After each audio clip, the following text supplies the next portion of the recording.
aí, galera, beleza? Como é que vocês estão? Meus amigos, ontem tivemos um dia agitado, uma noite agitada e também uma madrugada agitadíssima. Pessoal, assunto sério, a gente já vai abrir o vídeo falando sobre isso. Está acontecendo algumas paralisações ao redor do Brasil e eu quero mostrar para vocês algumas coisas e mostrar também o que a imprensa anda comentando. Assunto sério. Depois, um assunto interessante, até animador, já diz respeito à oposição que nós iremos fazer e já começamos.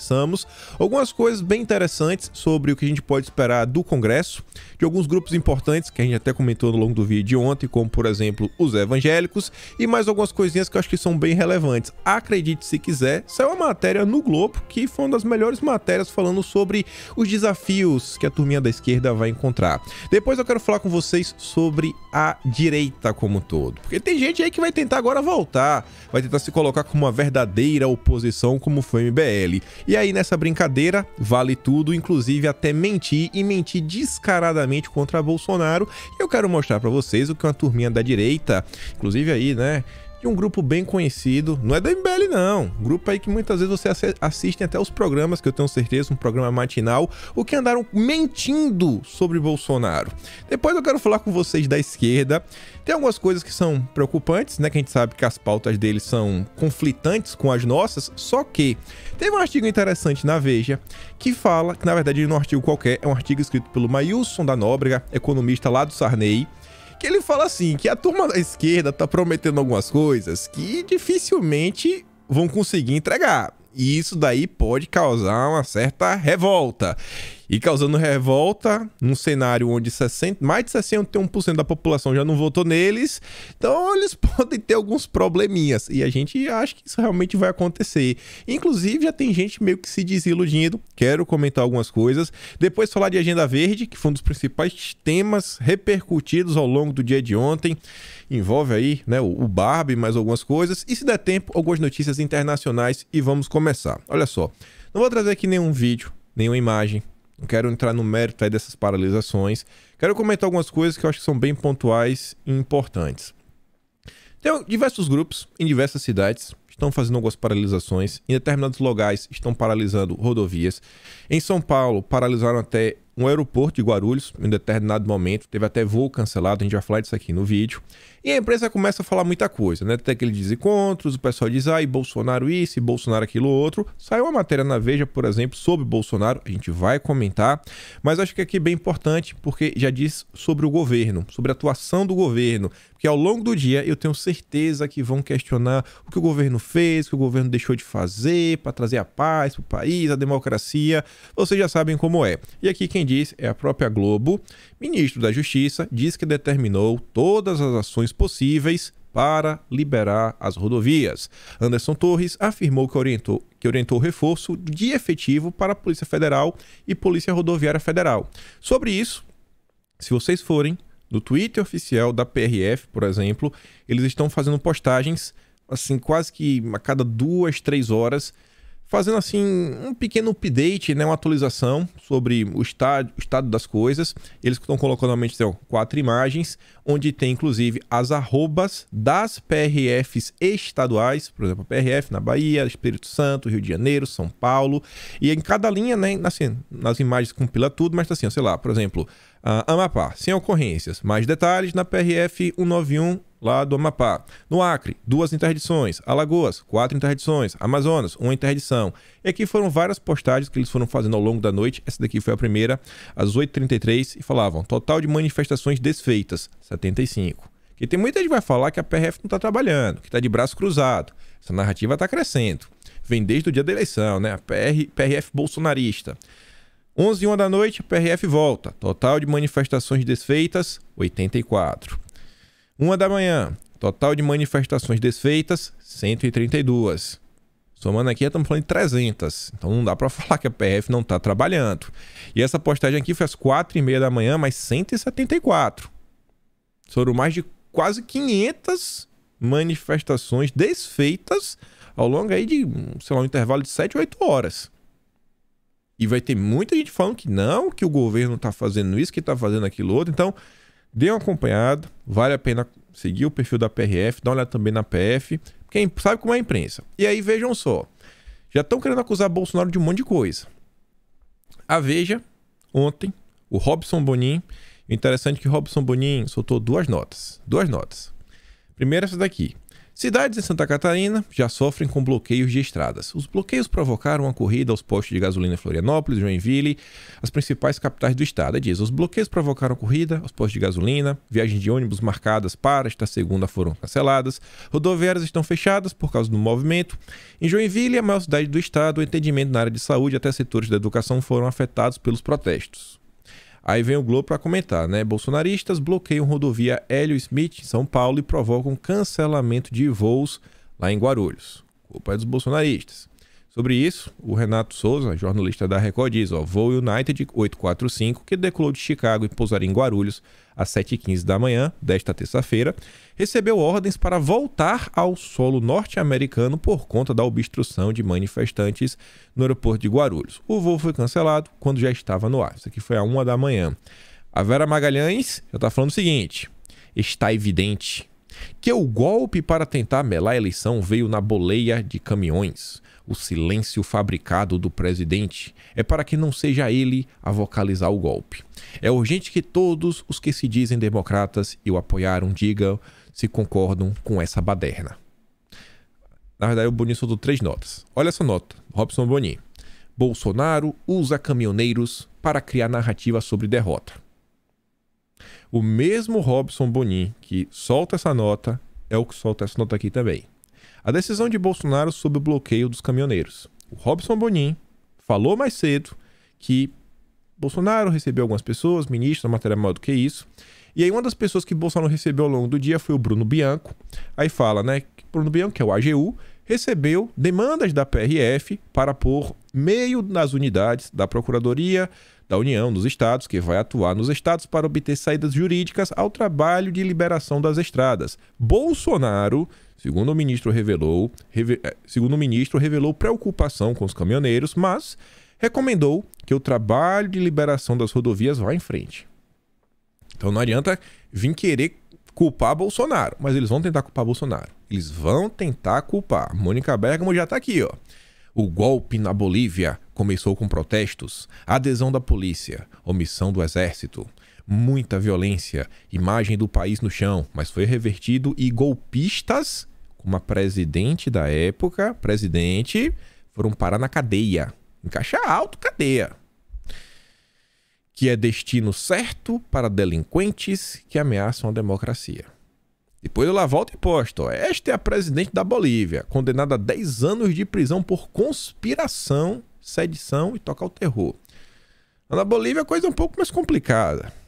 Bem mais complicada. Mas a Mônica Bergamo já anda comentando na internet. E aí você vê. A contagem regressiva para a abertura dos sigilos impostos por Bolsonaro. Faltam 62 dias para a posse de Lula, que prometeu expor o que o atual presidente quis esconder. Essa é a turma da pacificação. Mas tudo bem. Sobre essa questão aí da paralisação, acompanhe as redes sociais, acompanhe aí a coisa. Vocês com certeza vão conseguir se informar sobre alguma coisa. Eu só desejo que tudo ocorra bem, sabe? Que tudo se resolva, mas numa boa. Independente assim do que for, que ninguém se machuque. Mas vamos continuar. Vamos falar de oposição. Para minha surpresa, quem escreveu um dos artigos mais bem elaborados, com algumas críticas, até quando andei conversando ontem com alguns amigos também, sobre esse cenário agora, né? A partir de agora em diante, no nosso papel, foi o Lauro Jardim. O capitão agora será Stiling e Lula o alvo. Eu trouxe aqui os principais pontos e ele fala o seguinte, ó, indo direto ao ponto. Lula assumirá a presidência em 1º de janeiro, numa situação inédita. Primeiro porque deve um naco de seus votos não à esperança que a sua plataforma ou figura inspiraram, mas pela aversão que parte do eleitorado tem a Jair Bolsonaro. Ó, Lula, você não ganhou por causa do PT, não é só a esquerda, viu? Lembre disso. Você, inclusive, quando você começa a olhar, você já vê um certo reposicionamento da imprensa. Com certeza, as pautas progressistas receberão um forte apoio, né, da grande imprensa brasileira, da grande mídia. Agora, se a turma da esquerda, eu acho, tentar fazer realmente assim algumas aventuras muito radicais na área econômica, talvez, né, dar uma puxada de freio. Eu acho. Não acho que vão fazer nesse oba-oba. Essa turma aí foi eleita numa grande frente ampla. Grande frente ampla. Muitas pessoas poderosas no meio apoiando, né? Então não dá pra ficar de brincadeira. Mas vamos continuar.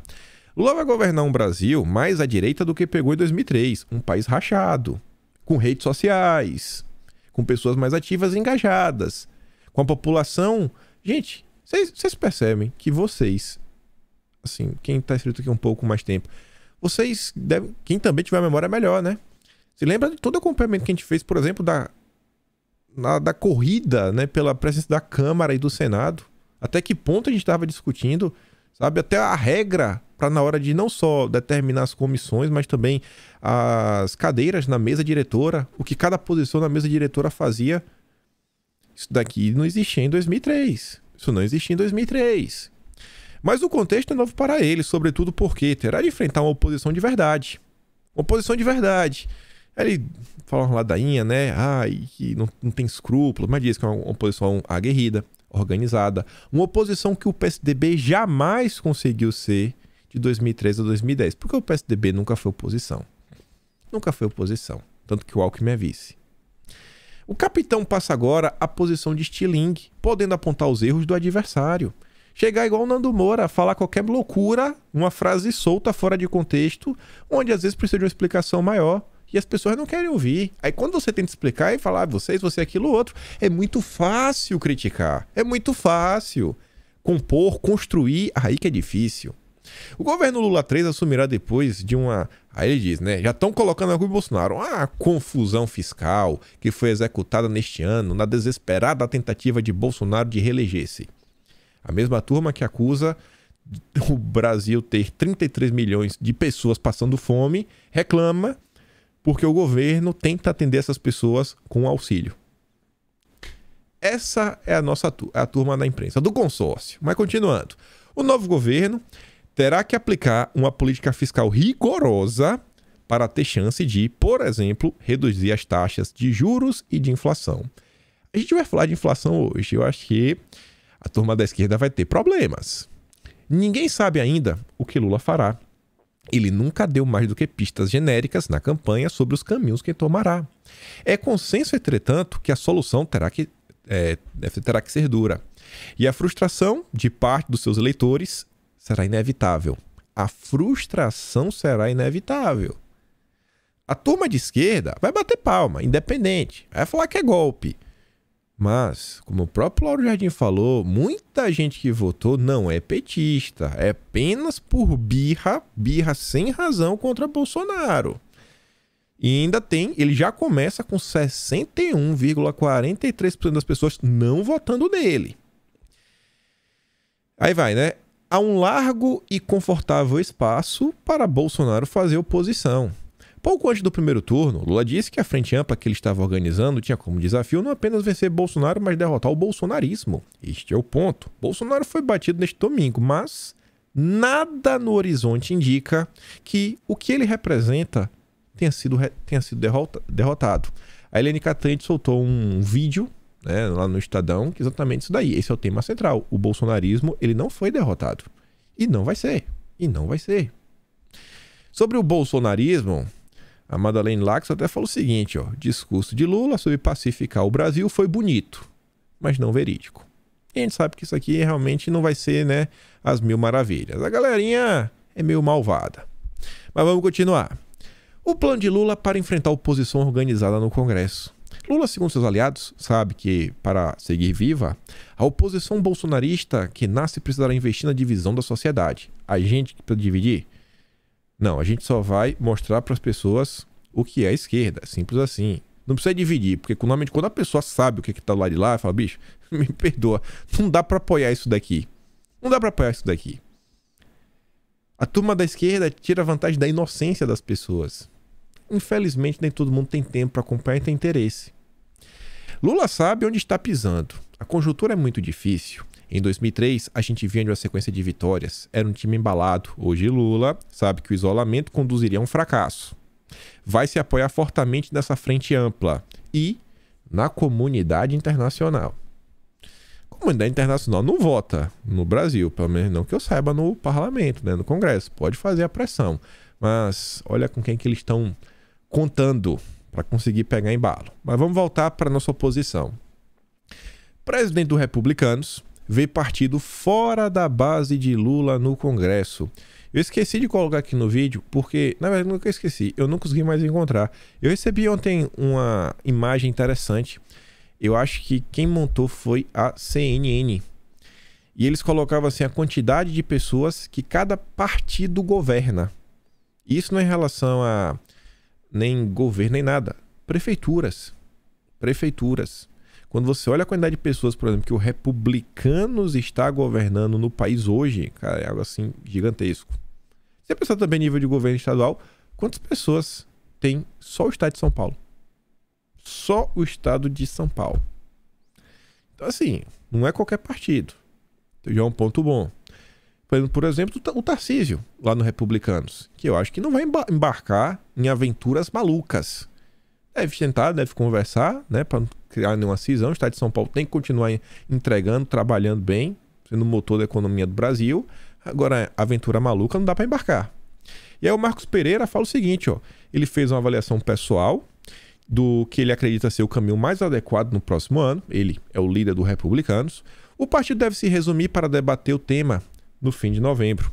Na minha avaliação pessoal, porque ainda vou discutir isso com o partido, a lógica é adotar a independência crítica em relação ao governo. Não tem como virar a base do Lula. Graças a Deus. O que seria essa independência crítica? Votar o que pode ser bom e ser contra o que não é bom. Por exemplo, se vier projeto de Auxílio Brasil ou Minha Casa Minha Vida, não tem como votar contra. Mas, se mandar projeto para revogar a autonomia do Banco Central ou da reforma trabalhista, aí somos contra. Não dá para entrar em aventura maluca. Continuando, presidente da bancada evangélica, que é o Sóstenes, não é do Republicanos, já foi do Republicanos no passado, não, era do União Brasil no passado, o Sóstenes Cavalcante. Ele é, na verdade, do DEM. Aí foi agora tá no pé lá de Bolsonaro, né? O Sóstenes fala o seguinte, ele promete ser oposição a Lula independentemente do rumo do partido. Ainda que o Valdemar resolva, não, vou ficar aqui de boa, ele será contra. O PL tomará no futuro, independente do que o PL vai fazer no futuro, né? Cavalcante, dos principais aliados de Bolsonaro no meio evangélico, e passou os últimos anos batendo firme em Lula, quem chama de Barrabás.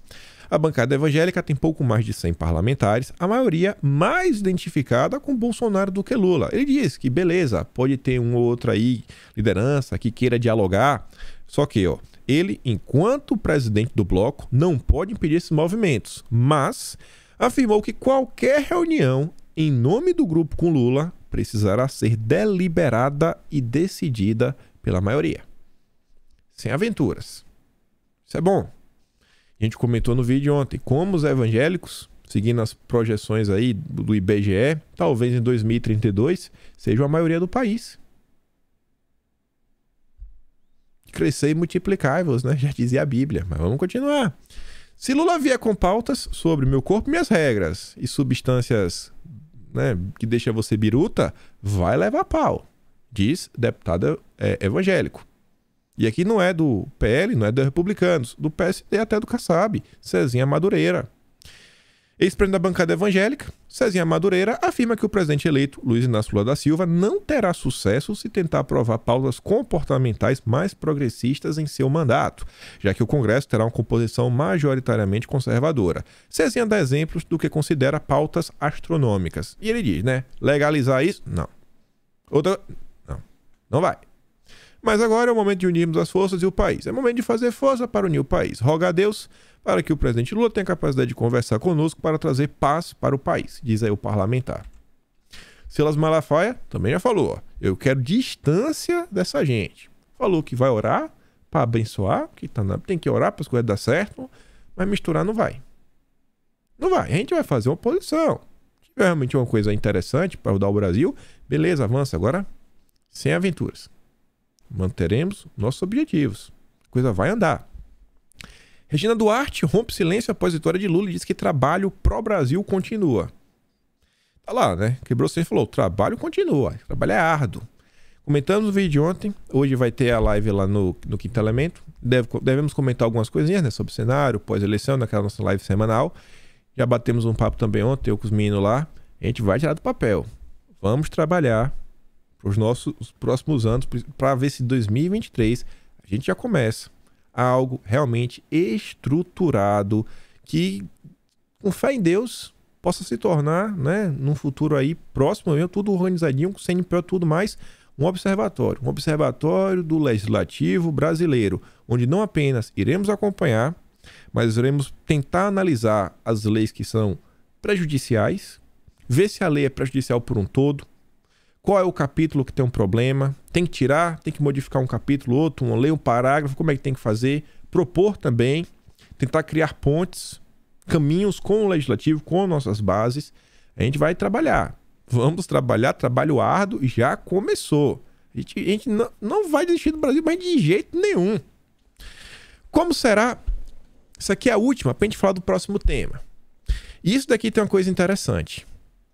Tem até um assunto que eu vou deixar falar na live. Porque tem mais alguns. Porque tem vários problemas que o Barba aí pode enfrentar. Ele não tem tanta gordurinha para queimar. Ainda que vote o orçamento secreto, né? Derrubem o orçamento secreto, que agora já voltou esse emenda de relator. Mas a gente comenta em outro momento. Só que olha só isso aqui. Como será o comportamento dos ministros da Suprema Corte alinhados a Bolsonaro no governo do Lula? Saiu aqui na Bela Megali e ela fala o seguinte: ministros do Supremo, aliados ao presidente, já têm falado sobre como pretendiam agir durante o governo Lula a partir de janeiro de 2023. Em conversas reservadas, esses magistrados afirmaram a interlocutores que com o Lula no poder, se sentirão mais livres para tomar suas decisões. Avaliam ainda que conseguirão mostrar independência. Aqui, ó. Tô aqui agindo com minha consciência. Quando o Bolsonaro indicou, principalmente o André Mendonça, e aí não foi só de minha cabeça, tinha escutado assim uma coisa ou outra, o pessoal, do que eu escutei, né, fala o seguinte, que um dos critérios que Bolsonaro também andava buscando era a idade. Bolsonaro procurava pessoas jovens para indicar. O caso foi indicado para ficar 27 anos, acho que o Mendonça também. Ambos ficarem lá 27 anos. 27 anos.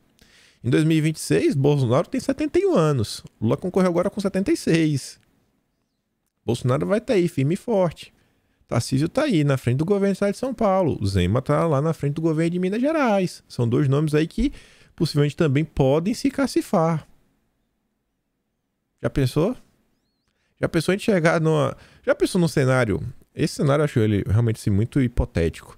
Mas sei lá, o Brasil entrar num ponto que a gente tenha realmente um partido real de direita, que a gente tenha tantas opções positivas que a gente tem que fazer uma espécie de primárias, como nos Estados Unidos. Não, vamos aqui uma votação interna no partido para ver quem que vai ser o candidato, porque tá chovendo boas opções.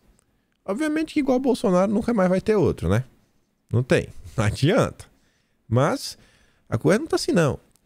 E olha só, puxando aqui esse fio, e o assunto que a gente começou a falar ontem, que agora muita gente trabalhou para derrotar o Jair. Nando Moura, Danilo Gentili, a turma do MBL, pessoas que têm um projeto próprio de poder, pessoas que não têm luz própria. Não tem luz própria. Que sabe que enquanto Bolsonaro existisse, eles seriam ninguém. Então tinham que trabalhar para destruir Bolsonaro, pregaram um voto nulo. E aí tem outro dessa turminha. Senhor Paulo Matias. Todos vocês conhecem. Um grande mentiroso. Um sem vergonha. Um cara de pau. No dia de ontem, que tem a ver, vocês vão entender porque eu estava falando aqui do Supremo. Olha o que o senhor Paulo Matias resolveu comentar. Quem soltou o Lula? O STF. Que é composto por quem? Alexandre de Moraes. Não, que é composto por Cássio Nunes Marques, que foi indicado por Bolsonaro, que votou a favor da liberação e da soltura do Lula. Pô, gente. Colocou um petista na PGR. Vamos parar com isso, meu. Quem soltou... Aí depois vem lá o menino do Disseu pra falar que colocou um petista na PGR. O mesmo papinho do Nando Moura do MBL.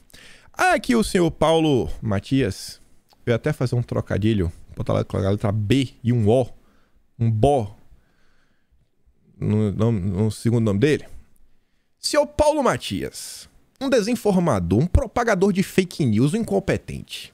Senhor Paulo Matias, grande incompetente que não tem luz própria e quer crescer sendo oposição agora a um novo governo, porque você não idolatra ninguém e usa sapatênis. Senhor Paulo Matias, dia 15 de abril de 2021, a Tâmia Danelon, procuradora, diversas vezes frequenta aí a Jovem Pan, contava para pessoas com mínimo de interesse diferente de você. Ministro Cássio Nunes Marques deu uma aula de processo penal, principalmente sobre o tema competência territorial, ao proferir voto contra a anulação dos processos do ex-presidente Lula. Assim, cumprimenta o ministro por sua decisão estritamente técnica e irretocável. Não, mas será que realmente a Tâmia está falando que o Cássio votou contra a anulação? Será que realmente o Paulo Matias está mentindo? É um mentiroso cara de pau? O Globo? G1. Nunes Marques vota contra a ação de Lula que pede suspeição de Moro e anulação de condenação.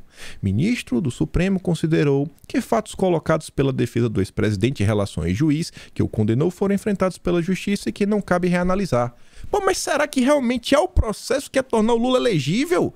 Não é possível que o Paulo Matias é um mentiroso compulsivo? Sim, ele é um propagador de fake news. Matéria do Metrópolis. Supremo anula condenações de Lula que poderá concorrer em 2022. Aí, ó, é exatamente o que poderia tornar ele elegível. O ministro Nunes Marques abriu a divergência. O Cássio não apenas votou contra, como ele foi o primeiro a votar contra. Agora o Cássio foi voto vencido.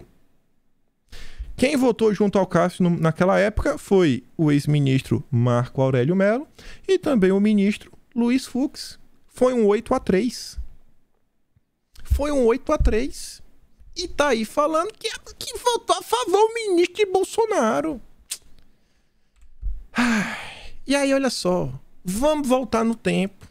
Paulo Matias tá querendo ensinar para a direita sobre autocrítica. Se colocar no lugar, ver os erros cometidos no passado. Não sei se vocês conhecem quem é o Paulo Matias. A fúria bolsonarista contra... Desculpa. Não é essa aqui. A gente vai comentar sobre o passado do Paulo Matias. Mas olha só como são as coisas. O Paulo Matias mente. A turma do MBL também está mentindo falando isso daí. É a turma do MBL. É o Kim Kataguiri. É um rapaz chamado também Guto Zacarias, que foi eleito para deputado estadual. Um mentiroso. E junto com o Paulo Matias. Eles que estão levantando essa história do Cássio Nunes. E aí, quem que paga o pato? A turma que apoia Bolsonaro. Segundo Robson Bonin, a fúria bolsonarista contra o ministro do Supremo indicado por Bolsonaro. Aliados do presidente culpam Nunes Marques por Lula ter conseguido disputar a eleição e derrotar o mito. É mais um movimento irracional do bolsonarismo. Não é do bolsonarismo, é da isentolândia, é do Paulo Matias, é do MBL, é do Kataguiri, é do Guto Zacarias, é do Nando Moura, que acostumou-se a apontar o judiciário como responsável por todos os seus problemas. Na avaliação dos radicais, Nunes Marques seria pivô da vitória do petista porque poderia ter barrado sua candidatura no Supremo. A teoria é furada, mas não há lógica que amenize a fúria dos perdedores. Não é não, Boninho. Quem tá falando isso é o Paulo Matias. O papelão do Matias está sendo depositado na tua conta. A audiência que vocês dão pro Morning Show tá se voltando contra vocês. É o Paulo Matias. Em abril de 2021, o Supremo concluiu o julgamento que confirmou definitivamente a entrada de Lula na corrida eleitoral. Ao validar a decisão do Fachin, que derrubava a condenação do petista, o placar foi de 8-3. Ao lado de Fux, Marco Aurélio e Nunes Marques, foi voto vencido contra Lula. Foi matéria de ontem. Estão colocando a culpa em quem? Vocês. Aí chega lá, ó, os bolsonaristas estão atacando o judiciário. Quem é os bolsonaristas? O Paulo Matias. Um desinformante, propagador de fake news e um fracassado. Prefeito regional de Pinheiros defende Dória e critica PSDB. Esse é o Paulo Matias, ex-prefeito regional do Dória. Recentemente, Matias, que já disse ser um soldado de Dória, foi nomeado prefeito regional do mês. Em 2014, concorreu como deputado estadual pelo partido. Não foi eleito. Não foi eleito em 2014. 2018, 4 anos depois, mini Dória, Paulo Matias arrecada quase 20 mil em vaquinha. Também não foi eleito. Fracassou em 2 eleições. E ele que quer ensinar a direita, o que é que tem que fazer a partir de autocrítica? Um fracassado que não consegue se eleger pra nada. Chegou em 2020, aí quer falar de Bolsonaro. Barrado pelo Novo, candidato a vereador tenta filiação independente em partidos. Foi barrado pelo Novo para ser candidato em outubro por não cumprir requisitos como raciocínio lógico, capacidade de comunicação, aderência das ideias ao Novo, prontidão para assumir o compromisso com a campanha. Rejeitado pelo Novo, refúgio do Novo. Isso aqui em 2020. Então é esse tipo de gente que agora quer tomar a dianteira, quer se tornar oposição, porque eles não idolatram ninguém. Pessoas que já perderam aí 2 vezes seguidas nas eleições, não conseguiu entrar nem pro Partido Novo e ainda propaga fake news. Gente, o que já tem de urubu no ar, tentando, sabe, pegar o lugar, falar, não, Bolsonaro não presta mais, Bolsonaro é passado, Bolsonaro é isso, e ainda querer colocar culpa em Bolsonaro. É o que mais vai ter agora. Um monte de oportunista que só existe por causa de Bolsonaro, querendo agora pintar de bonitão, de galã, de herói da pátria. Vocês vão ver, muita gente vai aparecer. O MBL vai tentar capturar esse discurso. Pessoas na própria direita vão começar a falar, não, Bolsonaro isso aqui, aquilo é, Bolsonaro aquilo outro. Tentar se sair. E é isso aí. Essa é a galera. É muita ingratidão. É muita ingratidão. E até aqui, ó. Paulo Matias, prefeito regional de Pinheiros e membro do MBL. Olha só, rapaz. Isso aqui é de 2017, não deve ser mais membro. Agora, em 2020, ele vem, ó. Goste ou não, o MBL é o maior representante da direita na cidade de São Paulo. Porque tinha elegido o Rubio Nunes, o Fernando Holliday, que diz que não é mais do MBL, acho que o Marlon, uma coisa, e o Arthur Duval tinha tido 500 mil de votos. Manda o Arthur, então, Duval, se candidatar de novo. Ah, não pode, né? Foi lá pra Ucrânia sujar a imagem do Brasil. Paulo Matias, esse aqui, ó. Nem todo conservador é fascista. É o conservador do bem. É a oposição permitida. A Erika Hilton foi eleita. Galera do PSOL. E aqui é a turma que quer... Não, essa aqui não, né? Quem vai pacificar o país é Lula. A base dele tá liberada pra tocar o terror. A Erika Hilton falou que tem como uma das propostas uma CPI da verdade. Depois da comissão da verdade que a gente teve lá atrás, a turma da esquerda quer voltar com a CPI da verdade para investigar o quanto o Brasil retrocedeu em políticas públicas em todas as áreas. Essa é quase a Inquisição. Lá pra frente, pergunta também as outras pautas que ela possui. Derrubar o teto de gastos. Vamos derrubar o teto de gastos? Não sei se a turma tem que combinar com... Como é que o pessoal diz, né? Tem que combinar com os russos, né? O Lauro Jardim avisou. Ó, tem que puxar o freio. A esquerda vai ter que tomar algumas decisões que vai deixar a turma deles meio chateada. E também que a derrubada da PEC do congelamento na área da saúde. Todo mundo é a favor. Eu tenho a mais pura convicção que todo mundo deseja que todo brasileiro tenha acesso à melhor saúde do mundo. O problema é que entre o querer e o poder, às vezes, tem um grande abismo. Se tem alguma PEC para limitar uma coisa aqui outra, deve ter alguma razão. Tem que dar uma olhada no que é. Mas independente. E lá para as tantas, outra prioridade da Erika é a retomada das questões ambientais. Que a gente vai falar sobre isso ainda no vídeo de hoje. Mas vamos falar mais alguma coisa engraçada. Mais uma coisa engraçada. Que a gente vai poder, logo menos, questionar aí a galera, né? E a picanha? Cadê a picanha, hein? Cadê a picanha? Que ela não vai vir, não. Ela não vai vir. Não adianta. Mas antes disso, Flávio Dino está cotado para assumir até, quem sabe, o Ministério da Justiça. Toda hora é um cargo diferente. Ele deu entrevista ontem pro Globo. Só quero dar destaque em uma coisa. Polícia Federal deve ser isenta. Não podemos trocar um aparelhamento pelo outro. Tá bom. Fingir que acredito. Aí a turma da Globo perguntava para ele: é possível se rever os decretos de Bolsonaro que estimulam o armamento da população? É imprescindível. Não é que é possível, é imprescindível. A gente vai rever o decreto. Nós vamos rever o decreto. Vamos rever o decreto. E é isso que eu digo assim, os grandes avanços que a gente realmente conseguiu ter foi tudo graças a Bolsonaro. Muita portaria, muito decreto, muita mudança normativa, nomeações reais. O petista na PGR que eles tanto falam realmente conseguiu organizar muita coisa aí no Ministério Público. Mas muita coisa. Muita coisa. Mas não adianta você falar, né? Porque o importante é criticar, apontar o dedo, jogar pedra e falar nós seremos a oposição verdadeira, igual a turma do MBL. E eu quis trazer isso daqui porque, além deles já tá avisando, né? Que, ó, a gente vai rever. Ele também fala o seguinte, ó, que ferramentas não podem estar nas mãos de qualquer pessoa. Esses decretos são absolutamente legais, são uma ameaça à segurança pública. E aí o Flávio Dino, ele cita como exemplo as ações, para derrubar os decretos de Bolsonaro, ele cita como exemplo as ações do Roberto Jefferson e as ações da Carla Zambelli. 2 irresponsáveis. Totalmente irresponsáveis. Não ajudam em nada.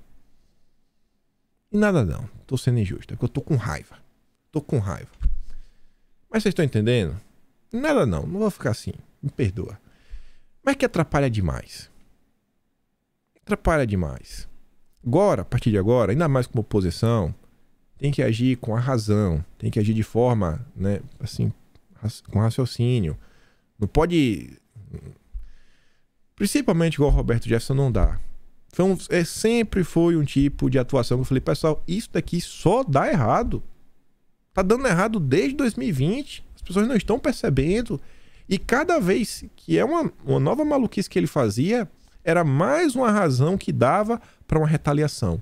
Para uma coisa ser feita contra o governo, ser contra as pessoas, grupos. Era uma festa para mídia. Lembra lá de 2020 para cá? Quando o Roberto Jefferson, do nada, aparece falando que é conservador, sem nunca ter feito uma menção ao conservadorismo. Do nada ele apareceu, e aí do nada faz uma live. E logo depois da live surge um grupo, os 300. Logo depois da live, a live que Roberto Jefferson falava que as pessoas tinham que se mobilizar, tinham que tomar as ruas. E logo depois surge os 300. No primeiro momento o pessoal achou, não, esse aqui... E começou a ficar meio estranho. Tem muita coisa na direita que um dia as pessoas realmente vão precisar refletir sobre o que ocorreu. Mas o pessoal não fala, porque não quer gerar inimizade aqui, inimizade acolá. Mas quem acompanhou de perto sabe que tem muita coisa errada ao longo desse tempo. A nova esplanada dos ministérios. Casa Civil, quem está sendo cotado? Rui Costa e Wellington Dias. Fazenda, Fernando Haddad, Meirelles e o Galípolo. Segundo a Globo, semana passada o Galípolo era o novo nome. Mas a gente sabe que desde abril já estava aí, né? Aconselhando o Lula. Defesa, Alckmin, Aldo Rebelo. Saúde, Davi Wipper, Alexandre Padilha. Na Justiça, Silvio Almeida, Flávio Dino. Meio Ambiente, Randolph no Meio Ambiente. Meu Deus do céu, Marina Silva. Na Agricultura, Cátia Abreu, Favaro, Simone Tebet. E na Educação, Simone Tebet e o Camilo Santana. Os nomes estão sendo cotados. Mas vamos voltar. O governo Lula não descarta a revisão de deduções em reforma tributária. Aqui é o primeiro ponto. Quem faz aí imposto de renda, né? Quem declara imposto de renda sabe que tem algumas coisas que você consegue deduzir. Você vai pagar um determinado valor, mas você fala, não, tive essa despesa aqui com saúde, tive essa despesa com educação. E aí você pode usar essas despesas para reduzir o seu imposto de renda. E aí... A turma aí da esquerda, olha como são as coisas. Estão falando, não, pode ser que a gente reveja aí as deduções, né? Talvez você não possa mais deduzir essa coisa aí no seu imposto de renda. Talvez, não é uma certeza. Um articulador do projeto econômico de Lula disse que mexer nas deduções seria um equívoco se fora do contexto de uma reforma ampla. Não, a gente vai fazer uma reforma ampla e a gente mexe nas deduções. No final do dia vai ser bom. No final do dia vai ser bom pro brasileiro. Rapidinho a ficha vai cair, muita gente. A ficha vai cair. Assim, indica que há espaço para discutir a questão dentro do projeto petista, desde que, no saldo geral de uma eventual reforma, fosse concluído que a classe média não sairia prejudicada. Vamos ver. E eu realmente espero. Eu não torço contra o Brasil, não. Mas conhecendo essa turma, a chance de dar errado é alta. E aí que vem um artigo interessante, que eu falei para vocês. Maílson da Nóbrega, ex-economista do José Sarney. Sarney, economia, inflação, são coisas que deixam os mais velhos, né, de cabelo em pé. Em vez de alertar, Lula preferiu vender fantasias. Ele está falando do primeiro discurso do Lula. Promessas de mais empregos e aumentos reais de salários são incompatíveis com a situação fiscal e com baixo potencial de crescimento da economia. O artigo é muito maior do que eu vou trazer, mas trouxe os principais momentos. O Mailson começa falando: teria sido a hora de, ao contrário de alertar a sociedade sobre os difíceis tempos que nos esperam, Lula herdará um ambiente oposto ao que recebeu quando se elegeu pela primeira vez em 2002. Não veremos uma expansão espetacular dos comunas, contribui com o ciclo, não vai ter o boom das commodities que aconteceu naquela época. É uma situação completamente diferente. Situação, na verdade, onde a gente olha para a Europa, olha para os Estados Unidos, só se fala em recessão, só se fala em desaceleração da economia, só se fala em inflação global. Era hora de Lula utilizar o recém-adquirido capital político para alertar a sociedade sobre os desafios que temos à frente. Teria sido o momento de inspirar-se em... Já pensou o Lula se inspirando em Churchill ao assumir a posição de primeiro-ministro do Reino Unido? Churchill alertou para os dias difíceis e incertos que viriam. Não falou em fantasias. O governo Bolsonaro vem entregando demais, viu? Ave Maria. Agora já tá falando de... Olha só, a gente sai do governo Bolsonaro para dias difíceis. Eles vão tentar colocar a culpa em Bolsonaro. A gente sabe disso. E é por isso que a gente tem que entender o que acontece pra gente conversar com as pessoas. Fornecer para as pessoas argumentos reais. O cara falar: peraí, pô. Olha aqui, ó. Essa história da Rede Globo que é culpa de Bolsonaro não vai colar. Não vai colar. Não no que depender de mim. E espero que de vocês também. Prometeu ao povo britânico, né, que ia ter dias de luta, mas também dias de glória. Lula fez o contrário. Como se ainda estivesse em busca de votos, fez promessas desejáveis, mas incompatíveis. Com a armadilha do baixo crescimento de que o Brasil se tornou prisioneiro e com a penúria fiscal do país. Assim prometeu acabar com a pobreza, apoiar o desenvolvimento dos países africanos, agir para que o povo coma bem, tenha salários acima da inflação, acesso à leitura, ao teatro, ao cinema, a todos os bens culturais. Garantiu que haverá renegociação de dívidas das famílias. Antecipou que a roda da economia iria girar de novo, gerando empregos e valorização dos salários. Bom, isso já estava acontecendo agora com o Bolsonaro, né? Se parar, aí que é problema. Lula faz apelos corretos à paz social, à união do país, à redução da pobreza, da desigualdade, defesa da Amazônia. Mas desfilou um rosário de bondades que dificilmente poderá entregar. O presidente eleito precisa descer ao solo. Volta pra terra, Lula. Sai da lua. E, obviamente, a oposição vai explorar isso. A gente vai perguntar onde é que tá a picanha. Onde está a picanha? E aí, olha só. Ontem, a Dani até apagou, Dani. Tu até apagou essa postagem, né? Depois que eu compartilhei. A Dani, ela comentou numa postagem do Choquei, que era o seguinte, ó. Agora, presidente do Brasil, Lula se encontra com o presidente da Argentina, Alberto Fernandes. Aí a Dani, 13 neles. Gente, não é por nada não. Mas a Argentina não tá indo pro mesmo caminho que a Venezuela? Sim. Sim, tá indo. Percebeu agora, foi? Não vai se desiludir agora. A Dani, eu acho que era inclusive uma das pessoas que o Latino já estava se referindo, mas a turma prefere fazer piada, às vezes com um plano que pode ser até do próprio autocorretor, né? Sei lá, uma coisa aconteceu, bateu o dedo errado, do que tentar enxergar o que está diante deles. Latino chama lulistas de desinformados e vira piada. Aprenda a escrever. O Latino disse, ó, assistindo Lula na TV é como assistir um déjà vu do fracasso. Que Deus tenha piedade dos desinformados. Gente, tá indo no caminho da Venezuela, né? É, tá indo. Tanto que você vê, ó, em post, Maduro diz que ligou para Lula retomar a agenda de cooperação. Mas a gente vai fazer oposição. E olha só, não falei que a gente ia falar de inflação? Expectativa de inflação sobe pela primeira vez em 17 semanas. Primeira vez em 17 semanas. A atualização do mercado financeiro leva para 5,61, projeção para o índice oficial de preços deste ano. Tava tudo caminhando bem. E eu vou torcer para as coisas darem certo. Mas conhecendo essa turma, a confusão sempre está próxima. Sempre está próxima. Ontem também rolaram alguns posts nas redes sociais de pessoas comentando algumas coisas. Verdade ou não, vale a pena a reflexão. A Júlia diz, ó, meu pai falou para eu me virar, pagar minha faculdade e meu aluguel. Não sei nem o que dizer. Mas paga, Binha. Tu não fez o L? Paga aí. Paga o preço. A Mariana diz, ó, meu pai, bolsominion, me expulsou de casa aos berros e disse que eu tenho 24 horas para tirar as coisas de casa apenas. Tenho meu AP em Curitiba e pessoas que amam e me amam. Ficarei bem, mas é surreal. Mas o L, né? E olha isso daqui. Isso eu sei bem. Isso eu sei bem. Consultas sobre vistos de imigração crescem 600% no segundo turno. Empresa que assessora futuros imigrantes constatou busca inédita por informações sobre mudança para outros países. Isso saiu hoje, às 6 da manhã. Saiu hoje. A turma já tá procurando ir embora.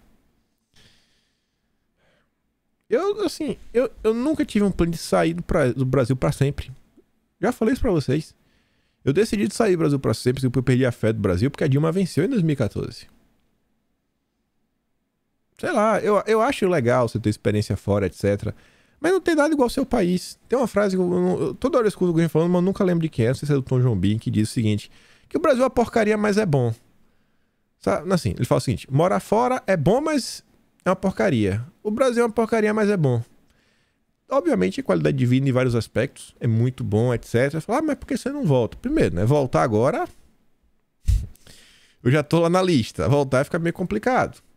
E também casei por aqui. Tenho família aqui. Minha esposa não fala português. Aprender inglês é muito mais fácil do que aprender português. Aí tem a família... é uma confusão. Sabe como é, né? Aí você vai comprar uma casa, isso aqui, começa a fazer as coisas. É complicado depois largar tudo e voltar pro Brasil. Aí, enfim, é mais complicado. Mas é lamentável isso daqui. Não é uma coisa que a gente fala assim, pô, que bacana. Que as pessoas queiram sair porque elas realmente queiram, porque elas desejem, etc. Mas você vê as pessoas querendo deixar o país por perder a fé no Brasil. Isso é tão triste. Isso aconteceu comigo. Em 2014 eu perdi a fé no Brasil. E Bolsonaro restaurou a minha fé. E agora eu não vou desistir do Brasil mais de jeito nenhum. Sou meio assim, mas tu tá daí de longe. Pô, eu tô aqui de longe, mas minha família tá no Brasil. Minha mãe não fala em sair do Brasil. Minha mãe gosta do Brasil. Meu pai também. Tem amigos aí. Tem minha irmã no Brasil também. Ainda tenho minha avó. Gosto muito dela.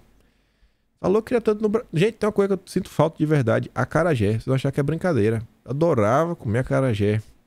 Eu não sei o que comer acarajé desde 2017. Não. Eu fiz uma vez. Ficou uma porcaria. Um lixo. Lixo não. Ficou assim, de 0 a 10 a massa, um 6. Um vatapá, um 7. Ficou um lixo. Aí você fala, cara, coisa pequena assim, eu queria ter. E aqui não tem. E a minha família é toda no Brasil. Eu quero o quê? Você é do Brasil, minha família aqui. Vai pro saco. Só do lado do meu avô paterno são 13 irmãos. Sabe a quantidade de tio que eu tenho? Todo ano o pessoal se encontrava lá na fazenda, na Quatro Estradas. Nome bonito assim, mas é uma roça no máximo. De fazenda não tem nada, é uma roça. Uma casa velha. Planta uns alface só. Então é isso, não tem como exigir do Brasil. E você vê isso aqui e fala, isso aqui é revoltante. Eu vou trabalhar para isso aqui não acontecer. As pessoas que saírem, saem porque quer quer experimentar uma coisa nova. O Brasil vai dar certo. O Brasil vai dar certo. Mais cedo ou tarde vai dar certo. Vai dar certo. Eu quero ficar velho e ter história para contar. Mais do que dinheiro, eu quero ter história. Fala, você olhar para trás e falar, sabe naquele momento? 2022, aconteceu isso. Contar pro neto, falar, eu tava lá, eu fiz isso daqui. Tava com um monte de tia do Zap maluca. Poder comentar com uma tia ou outra que, sabe, tava naquele momento, a gente tá triste. Quero até pedir pra vocês, se vocês puderem, não vou falar o sobrenome, mas se vocês puderem orar por uma tia do Zap, ela chama Gabriela. Orem por ela hoje. Se vocês puderem, façam oração por ela. Ela não só tá triste, mas também ainda acabou de descobrir um problema de saúde. Se puderem orar por ela, Deus abençoe ela. E a gente vai retomar esse país, gente. A gente vai. Vamos retomar esse país. Continuando aqui, vamos tentar dar uma risada se parecer, né, às vezes do problema dos outros. Mas o Guga Noblar comentou ontem: acabo de ser comunicado que estou fora da Jovem Pan por não ter definido a rádio na história da censura. Estava desde a semana passada afastado e agora é definitivo.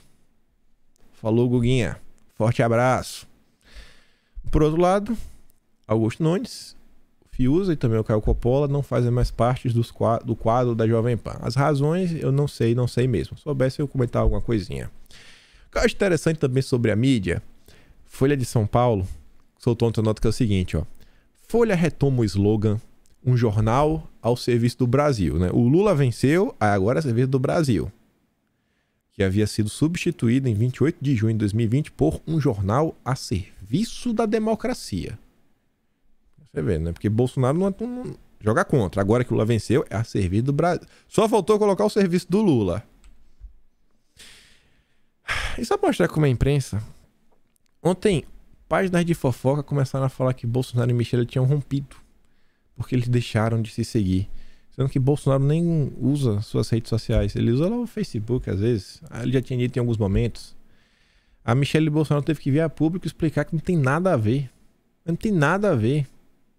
Ela diz, ó, esclarecendo a matéria de hoje sobre meu marido, eu e meu esposo seguimos firmes, unidos e crendo em Deus e crendo no melhor para o Brasil. Estaremos sempre juntos, nos amando, na alegria e na tristeza. E eu só trouxe isso porque a imprensa não só divulga uma mentira, quando divulga matérias como essa, ó. Cabaré pegou fogo, desfile de Lula sobre Bolsonaro e Michele. É o que virou agora falando fofoca. Mas tudo bem. Vamos continuar. Falar uma coisa importante. Agenda verde. A gente vai fazer oposição. E é um assunto que, graças a Deus, a gente já vem comentando sobre o tempo, né? Já estamos um pouco mais ligeiro, um pouco mais ligado em alguns probleminhas que podem acontecer. Fazer realmente uma posição não histérica, né? Uma posição racional, objetiva. Falar, ó, isso aqui, aquilo outro. Países coordenaram reconhecimento internacional expresso à vitória de Lula. O mundo estava, né, trocando zap para reconhecer a vitória do Lula. Tudo coordenado. É o gabinete internacional do bem, do amor.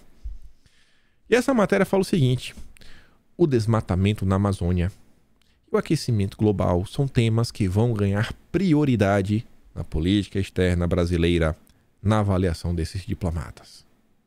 Por isso que eles estão bem felizes. Além disso, no dia de ontem, com Lula, Noruega anuncia retorno do investimento contra o desmatamento. Mal acabou o segundo turno, já vai voltar o cacauzinho. Cacauzinho, né? Para proteger o planeta, a Amazônia. Aí o Matheus Leitão, ele faz uma crítica. Eu não sei se ele entende. Eu não sei se ele entende o que ele está falando. Que é o seguinte: mais uma prova de que era Bolsonaro quem atrapalhava. Menos de 24 horas, se passarem das eleições, e a Noruega já anunciou que vai retomar seu investimento em um fundo para a proteção da Amazônia. Então, mas não é que Bolsonaro atrapalhava. Não, ele realmente atrapalhava, mas é porque Bolsonaro queria botar um pouco de ordem na casa. É muito bonito, né? Dar dinheiro assim, mas a gente sabe que as coisas nunca são assim tão simples. Nunca são tão simples. Ontem também, só está se falando de agenda verde. Os desafios do próximo governo Lula, segundo a indústria. O presidente do CNI, Conselho Nacional das Indústrias, comentou aí sobre os novos desafios. Aí tá lá, né? A CNI divulgou nesta segunda uma carta com a sua expectativa para o próximo governo Lula. Segundo a entidade que reúne as principais empresas industriais do país, não é o pequeno, não é o orelha seca, são as grandes empresas. Pode ter um orelha seca ou outro, mas são os grandes, que para eles tanto faz. Quanto mais regras, melhor, porque aí o pequeno, né? Cai o pequeno e o grande domina tudo. O petista tem um desafio de acelerar o crescimento do PIB, promover uma transição para uma economia de baixo carbono. Olha a prioridade, baixo carbono. Não é gerar emprego. Não é gerar emprego. Não é depois a qualidade de vida. Não é gerar emprego. É baixo carbono. Baixo carbono. Baixo carbono. Aí eu fui pesquisar sobre esse presidente do CNI, né, que é o Robson Braga de Andrade. Ele escreveu esse artigo em 15 de agosto de 2022, pouco tempo atrás. Estratégias para a economia de baixo carbono. Olha as ideias do rapaz. Criação de um mercado global de carbono é uma das iniciativas para ajudar os países a reduzir as emissões. O caminho mais adequado entre as opções de precificação do carbono, colocar um preço, é o mercado regulado. E aí eu fiquei assim pensando, né? Será que ele vai fazer isso daí pra cobrar dinheiro da turma? Sei lá, né? Vamos cobrar dinheiro das empresas pra gente reinvestir na economia verde, na transição energética, fontes limpas, etc. Assim, no final do dia vai ter alguém ganhando, né? Quem tá investindo nessa área, meu Deus, vai ter investimento a rodo. Aí você vê, vamos regular o mercado. Quem que vai regular esse mercado? Ainda mais um mercado global. Regulado por quem? Pela ONU? Quem que vai ser o dono desse mercado trilionário? Defendemos a adoção do Cap and Trade, em que empresas com volume de emissões inferior autorizado, olha só, autorizado, olha como eles são bons, vai até autorizar um número, esse número aqui é autorizado. Podem vender o excedente para as que lançam uma quantidade maior de gases de efeito estufa na atmosfera. Não, olha como eu sou bonzinho, eu vou te autorizar, se tu usar menos, tu pode até vender pro teu coleguinha que usa demais. E isso aí estimularia, né, que a pessoa investisse, porque senão vai ter que pagar mais. Ou você investe, ou você vai ter que pegar esse dia que você investir e fazer aquilo outro. Beleza. Só acho que são algumas prioridades que, olhando para o Brasil, onde infelizmente grande parte da nossa população tem uma vida que, meu Deus, duvido que o Robson Braga de Andrade sabe o que é a dureza do povo brasileiro. Pode ter vindo até de baixo, mas já deve ter esquecido. Mas eu sei, mas fala, não, mas é importante, porque por mais dura que seja a vida das pessoas, a gente tem que salvar o planeta, porque se não tem planeta, não tem vida. Sei o que eles dizem. Também se essa matéria ontem no Globo. O Brasil voltou a ser protagonista, disse Celso Amorim a um Globo após cumprimentos mundiais a Lula.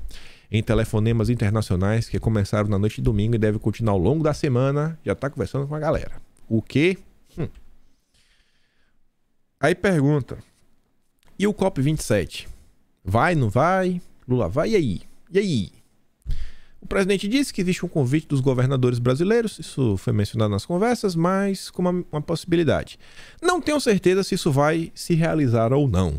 O presidente tem um grande interesse na questão do clima. Foi um tema em todas as conversas. Todas. Com o Biden, Macron, o Olaf, a da Alemanha. Então assim, vai vir com tudo essa agenda. Vai vir com tudo. Estadão. Lula fala por telefone com Biden e discute o compromisso entre Brasil e Estados Unidos sobre clima e imigração. Eles vão vir com tudo. Mas vão vir com tudo. Tá na Reuters. Lula torceu por novas políticas climáticas após a eleição no Brasil. Tá todo mundo, toda essa turma internacional falando desse assunto. E isso a gente vai ter que realmente fiscalizar bem de perto. E aqui chegando ao fim, só para mostrar a esquerda. Eu digo para vocês, né? Eu torço pro Brasil dar certo. Fazer uma posição racional. Olha o que o Leandro Demoro tá falando. Mas ele vai falar que isso aqui foi com certeza uma piada, né? Ele tava só tirando onda. Espero que o Lula mande implodir todas as ferrovias que o Bolsonaro fez nesses anos. É muito barulho de trem nesse país. Não consigo nem dormir nesse inferno. Aí ele tá sendo sarcástico, falando que o Bolsonaro não construiu muitas rodovias, etc, blá blá blá. Enfim, é complicado. Eu não vou comentar aqui as coisas, porque requer um certo tempo. Também são uma notícia interessante a nível internacional que envolve a rede social, envolve o Twitter. E o Twitter vem se tornando o principal palco, né? A praça do debate, quase um Atenas na democracia. Mas eu fico por aqui. Não lembre de hoje, mais tarde, 8 da noite, estamos lá no Quinto Elemento, bater um papo, conversar algumas coisas. A gente vai estar tocando. Quando tiver a coisa vai se estruturar, somente em 2023. Vai lá no Telegram, pega lá o vídeo do Paulo Matias mentindo. Para de dar palanque pra maluco, dançar. E vamos com tudo, gente. Vamos com tudo. Aquele grande beijo, abraço, tamo juntos. Com fé em Deus e Espírito Santo, vejo vocês amanhã. Fui, meus amigos.